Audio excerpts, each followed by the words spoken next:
Bonjour, je m'appelle François Lambotte, je suis professeur en communication organisationnelle à l'école de communication sur les deux campus, Louvain-la-Neuve et Mons.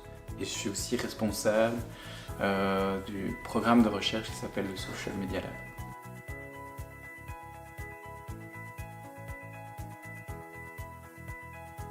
Moi, depuis une bonne dizaine d'années, je m'intéresse à la manière dont les technologies de l'information et de la communication ont un impact positif ou négatif sur la communication et les pratiques collaboratives en organisation.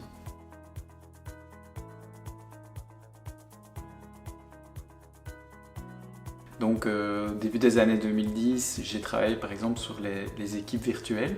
Alors une équipe virtuelle, c'est quoi? C'est une équipe dont les membres sont dispersés géographiquement, bon, à travers la Belgique ou à travers le monde, peu importe.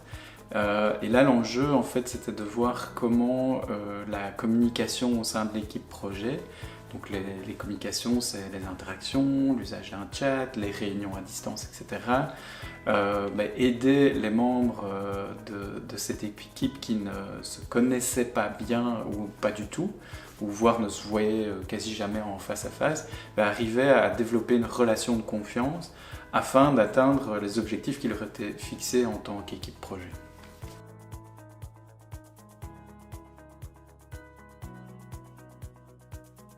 D'abord, une chose qui est importante pour moi, c'est que les étudiants soient passionnés par leur sujet. C'est pas mon sujet, c'est leur sujet. Et donc les étudiantes ou les étudiants qui travaillent avec moi doivent être d'abord passionnés ou motivés par leur sujet. Ça ne doit pas être un fardeau, ils doivent voir ça plus comme une carte de visite dans leur développement professionnel pour plus tard. Donc c'est un élément qui est important pour moi, pour après les aider au mieux.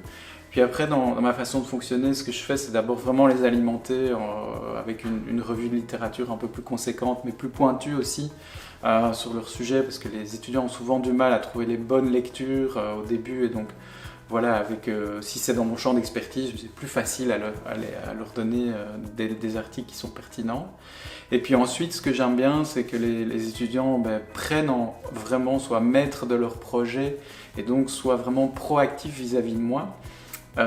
Et donc prennent en charge la prise de rendez-vous et soient vraiment proactifs dans le rythme qu'ils souhaitent donner au développement de leur projet de mémoire.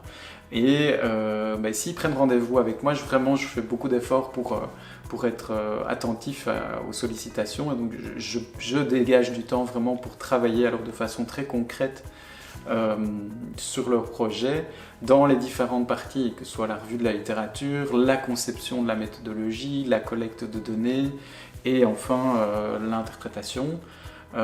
J'insiste aussi pour relire, donc je relis avant le dépôt et j'essaie vraiment d'aider un maximum les étudiants dans la qualité de l'écriture de leur mémoire.